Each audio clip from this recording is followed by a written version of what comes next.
السلام علیکم ورحمۃ اللہ وبرکاتہ۔ اعوذ باللہ السمیع العلیم من الشیطان الرجیم من ہمزہ ونفخہ ونفثہ۔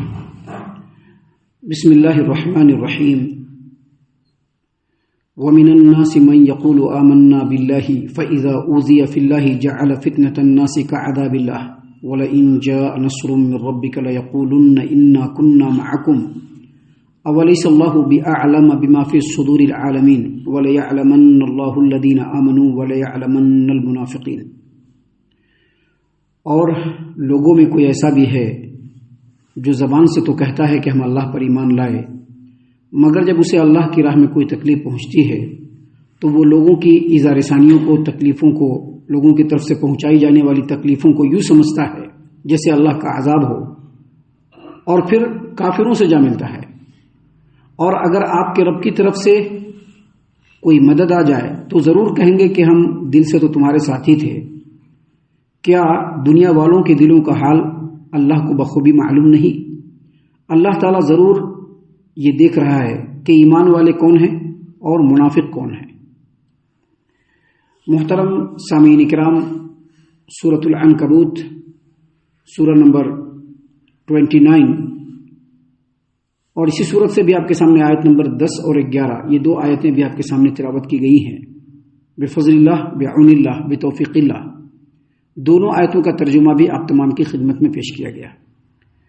سامعین کرام، ان دو آیات میں ایسی باتیں بیان کی گئی ہیں کہ جن باتوں والی صفات نبی کریم صلی اللہ علیہ وسلم کے زمانے میں بھی لوگوں کے اندر تھی، اور اس طرح کی صفات آج بھی لوگوں کے اندر ہے، یعنی فائدہ دیکھ کر کے ڈگرے کا بینگن بن جانا۔ ڈگرے کا بینگن جانتے ہیں نا،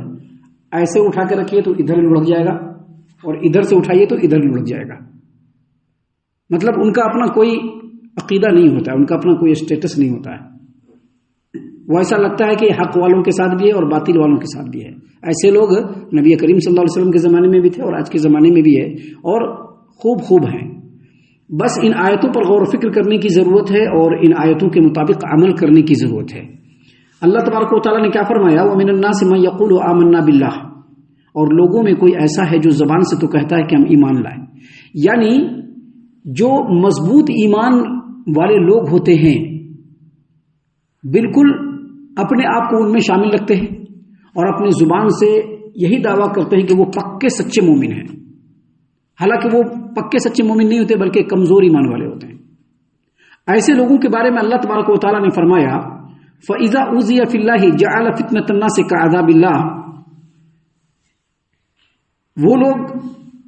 جو یہ کہتے ہیں کہ ہم ایمان لائے، لوگوں میں ایسے لوگ جو یہ کہتے ہیں کہ ہم ایمان لائے، مگر جب اللہ کے راہ میں کوئی تکلیف پہنچتی ہے تو لوگوں کی طرف سے جو تکلیف پہنچتی ہے اس کو وہ اللہ کا عذاب سمجھ بیٹھتے ہیں، اور ایمان اسلام کے جو اعمال ہوتے ہیں اس کو چھوڑ کر کے غیروں کے ساتھ جا کر کے مل جاتے ہیں۔ ابھی کیا ہوتا ہے، جب بھی کوئی آدمی ایمان قبول کرتا ہے، اسلام قبول کرتا ہے، توحید کی راہ پر چلنے کی کوشش کرتا ہے، تو جیسے ہی وہ آغاز کرتا ہے اللہ کی طرف سے آزمائشیں آنا شروع ہو جاتی ہے۔ آزمائش کبھی تکلیفوں کی شکل میں جسم پہ آتی ہے، اور زیادہ تر جو آزمائش آتی ہے وہ لوگوں کی طرف سے آتی ہے۔ لوگ ان کو دھمکاتے ہیں، ڈراتے ہیں، ان کو زندگی کے اندر کچھ خراب کر دینے کا دھمکی دیتے ہیں۔ اب ایسی جب دھمکیاں آتی ہیں تو وہ اس کو اللہ کی طرف سے عذاب سمجھ بیٹھتے ہیں، اور فوراً ایمان، اسلام، عقیدہ، توحید، اس سب چیز کو چھوڑ کر کے غیروں کے ساتھ جا کر کے مل جاتے ہیں، انہی کے ساتھ ان کا اٹھنا بیٹھنا ہوتا رہتا ہے۔ جیسے ہی کوئی آدمی اسلام قبول کرتا ہے نا، اللہ کی طرف سے آزمائش شروع ہو جاتی ہے۔ یہ اسلام اور کفر کے درمیان کی سرد جنگ ہے، اور نبی کریم صلی اللہ علیہ وسلم کے زمانے میں بھی ایسا ہوا تھا۔ اسلام بالکل کمزور تھا، کفر و شرک بالکل اپنے جوبن پر تھا، تو مسلمانوں کو ستانا شروع کر دیا گیا۔ تو جب مسلمانوں کو ستانا شروع کیا گیا تو بہت سارے ایسے کمزور جو لوگ تھے وہ جا کر کے مل گئے کافروں سے، اور نبی کریم صلی اللہ علیہ وسلم جب مدینے کے اندر تھے تو مسلمان بھی بنے رہتے تھے، کفر و شرک سے بھی ملتے تھے، یہودیوں سے بھی ملتے تھے، مسلمانوں کے خلاف سازش بھی کرتے تھے، اور ٹائم پڑنے پر مسلمانوں کے ساتھ آ کر کے بیٹھ کر کے مست کھاتے پیتے بھی تھے اور اپنا حصہ بکھرا بھی لیتے تھے۔ غور کریں گے تو آج بھی ایسے لوگ ہیں، ہمارے آس پاس میں ہی ہیں، ہمارے ارد گرد میں ہی ہیں، اس طرح کے لوگ ہیں اللہ تبارک و تعالیٰ نے کہا کہ لوگوں میں کوئی ایسا ہے جو زبان سے تو کہتا ہے کہ ہم اللہ پر ایمان لائے، مگر جب اسے اللہ کی راہ میں کوئی تکلیف پہنچتی ہے تو لوگوں کی طرف سے پہنچائی جانے والی تکلیف کو ایسے سمجھتا ہے کہ جیسے اللہ کا عذاب اس کو آ پڑا، اور وہ کافروں سے، کفر و شرک کرنے والوں سے جا کر کے مل پڑتے ہیں۔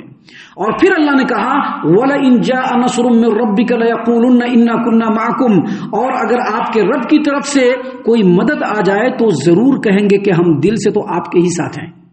ہم ایسا ضرور کرتے ہیں لیکن دل سے آپ کے ہی ساتھ ہیں۔ اصل میں جو پکے سچے مومن ہوتے تھے اس زمانے میں، نبی کریم صلی اللہ علیہ وسلم کے زمانے میں، جب وہ لوگ سر دھڑ کی بازی لگا کر کے کوئی جنگ جیت جاتے اور اس میں ڈھیر سارا مال و متاع آ جاتا، تو یہ جو منافقین تھے، جو اصل میں تو منافقین تھے لیکن وہ مسلمانوں کے ساتھ رہ کے کہتے تھے کہ ہم بھی اسلام والے ہیں، جب اس طرح کے فائدے اٹھانے کی بات آتی تھی تو فوراً آ کر کے مسلمانوں سے ملتے تھے اور کہتے تھے کہ ہم تو دل سے آپ کے ساتھ ہیں۔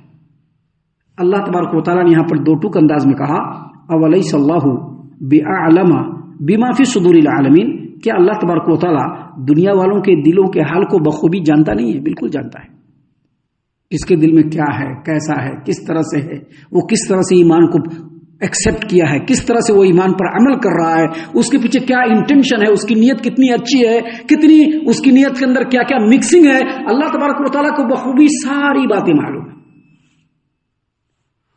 اللہ تبارک و تعالیٰ نے یہاں پر دو ٹوک انداز میں کہا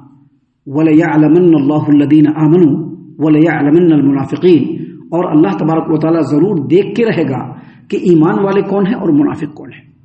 یعنی اس طرح کے جو حالات ہوتے ہیں ٹائم پہ اللہ تبارک و تعالیٰ پیدا فرماتے رہتا ہے تاکہ لوگوں کی آزمائش ہوتے رہے اور لوگوں کے سامنے ہر چیز کھل کر کے نتھر کر کے سامنے آتا رہے کہ کون پکا مضبوط اور سچا مومن ہے، کون کمزور مومن ہے اور کون منافق ہے، اللہ کو سب بات معلوم ہوتا ہے۔ اور یہ جو معرکہ ہے کوئی عارضی اور ٹیمپورری نہیں ہے کہ صرف نبی صلی اللہ علیہ وسلم کے زمانے میں یہ آزمائش ہوئی، اب آج کے ڈیٹ میں آزمائش ہوگی، آج بھی آزمائش ہوگی۔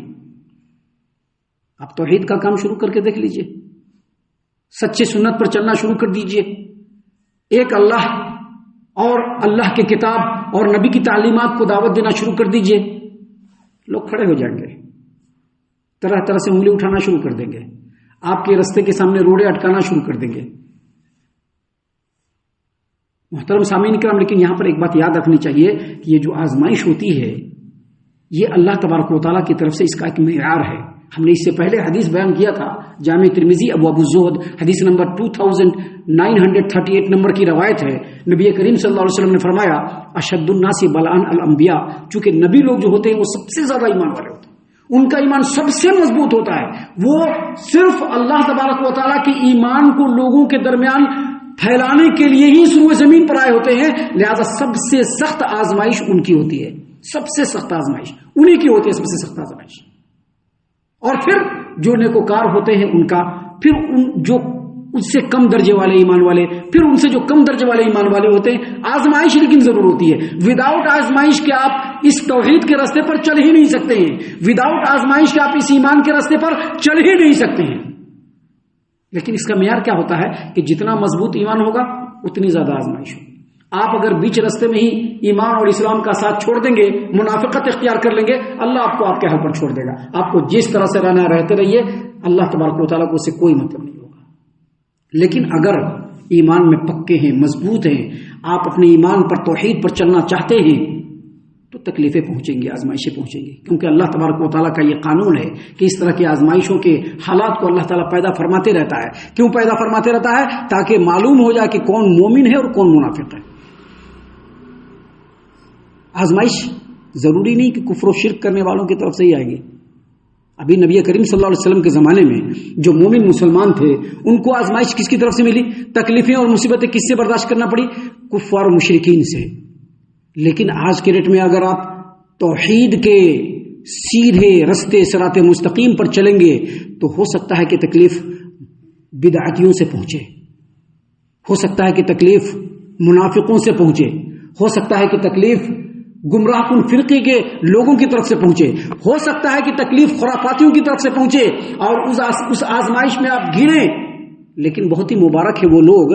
جن کے اوپر اللہ آزمائش کو نازل کرتا ہے اور بہت ہی مبارک ہوئے لوگ کہ اسلام کی راہ میں ان کو مصیبتیں اٹھانی پڑتی ہے، ان کے عزتوں کے اوپر لوگ حملہ کرتے ہیں، ان کے جان مال کو نقصان پہنچانے کی کوشش کرتے ہیں، لیکن اللہ تبارک و تعالیٰ نے فرمایا ہے کہ اگر ایسے آزمائش میں انسان بالکل اڈگ ہو کر کے آگے بڑھے تو اللہ تعالیٰ وہی سے اس کے لیے خیر کا راستہ کھول دے گا اور اللہ تعالیٰ اس کو سربلندی نصیب فرما دے گا۔ شرط یہ ہے کہ جب آزمائش کا وقت آئے تو بالکل ایمان پر اڈگ ہو جائے، آدمی اڑ جائے کہ ہمارا جو ایمان ہے، ہماری جو توحید ہے، ہمارا جو یقین ہے، یہ بالکل متزلزل نہیں ہو سکتا، ہم اپنے راستے پر آگے بڑھتے رہیں گے، اللہ تعالیٰ وہی سے خیر و بھلائی کا راستہ کھول دے گا۔ ابھی آگے اور بھی بہت ساری باتیں ہیں جو اللہ تبارک و تعالیٰ نے اس صورت کریمہ میں ہم لوگوں کی ہدایت کے لیے اور ہم لوگوں کی عبرت کے لیے اللہ نے آیتیں نازل فرمائی ہیں۔ ہم اللہ سے دعا کرتے ہیں کہ اللہ تعالیٰ ہم تمام کو ان باتوں کے اوپر خوب غور و فکر اور تدبر کرنے کے ساتھ ساتھ ان باتوں پر عمل کرنے کی بھی توفیق عنایت فرمائے، آمین۔ اللہ تعالیٰ ہم تمام کو صحیح معنوں میں پکا سچا مومن مسلمان بنائے، اللہ اور اس کے رسول صلی اللہ علیہ وسلم کی اطاعت و فرما برداری کرنے والا بنائے، صحابہ کرام رضی اللہ عنہم کے طریقے پر چلنے والا بنائے، جنت الفردوس میں جگہ عطا فرمائے۔ اے اللہ ہم تمام کو جہنم سے پناہ دے، اے رب العالمین ہم تمام کو جہنم سے پناہ دے، اے مالک الملک ہم تمام کو جہنم سے پناہ دے، آمین یا رب العالمین۔ وما علینا الا البلاغ المبین۔